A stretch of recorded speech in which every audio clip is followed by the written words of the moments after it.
Bismillahirrahmanirrahim. Assalamualaikum warahmatullahi wabarakatuh. Jumpa lagi kita dan channel saya.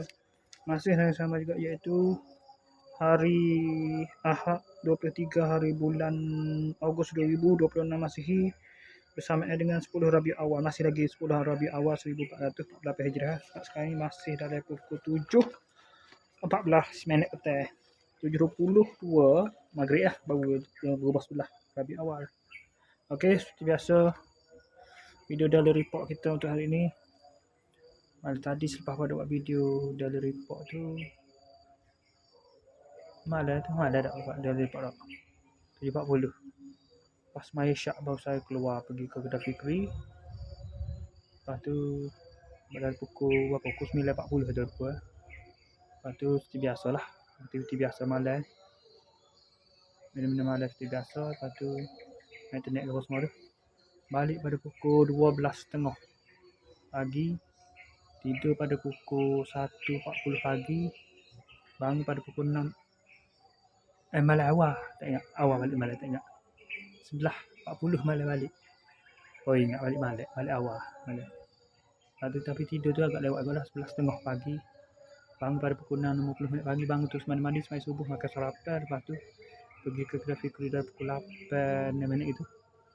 8.30 pergi buat kerja. Kerja hari ni sambung. Kerja hari ni malah lagi ni. Kau tak malah. Kemarin kau lain ya? Kemarin tak ingat. Kemarin tidak melah lagi tak? Main kat mata ada ingat.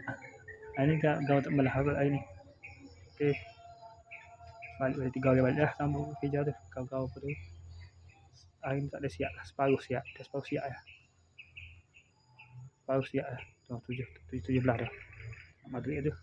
Ada separuh siap lah tadi. Lepas tu siap dalam pukul 3.30, pukul 3.20 sebagai 3.30 saya balik ke rumah lah.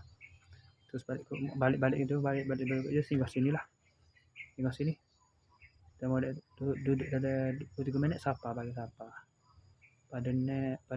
Pada 3.42 minit tadi bagi sapa. Terima bagi atau mandi semaya Zuhur pada pukul 3.50.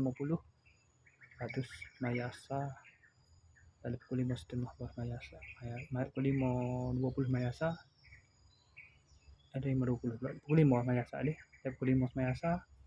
Lepas tu buat review barang-barang tu pada pukul 5 apa tadi lah. Tak ingat dah.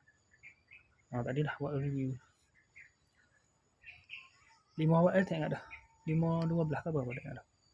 Pukul 5.20 tadi buat review barang-barang tu. Bagi 21 bulan tu dan juga bagi hak siapa lagi ni. 2 barang 21 bulan tu ada 1 bulan lepas pukul tu sabar rumah tu. Mai review sini waste safety tu. Lepas tu apa tentang dan Sung Jiwo dan juga ni baju chef, uniform chef dua set. Pas selesai review tu saya pergi ke ni kedai bakso makan nasi sana sambil dengan bayar hotel Jumaat lepas. Hotel Jumaat lepas 21 bulan Jumaat lepas. Sama dengan bagi bagi tak ada siapa. Bagi invest. Lepas tu kau nama ikut ni singgah ke Fikri. Sampai lah pukul 7 saat ni baru lah klik balik ke sini lah. Balik daripada sini singgah sini untuk video daily report ni pada pukul 7.14 ni. Okey, saya sekadar saja. Hari saja untuk sesi video daily report kita untuk hari ni. Assalamualaikum, jumpa lagi. Bye.